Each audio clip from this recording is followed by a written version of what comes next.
ఈ రోజే డౌన్లోడ్ చేయండి. మీ ఫేవరెట్ షోస్ చూడండి. సాక్షుల్ని ప్రవేశపెట్టండి. జడ్జి గారు, సాక్షిని తీసుకొస్తున్నారు.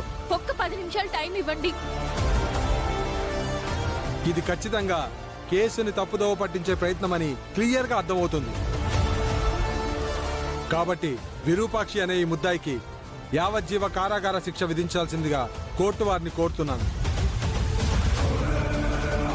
పూర్వాపరాలు పరిశీలించిన పిమ్మట ముద్దాయి విరూపాక్షి ఈ హత్య చేసిందని.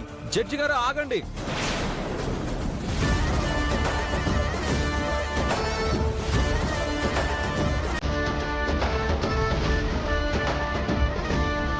చిట్ ఫండ్ కంపెనీ మేనేజర్ని చంపింది వీడు.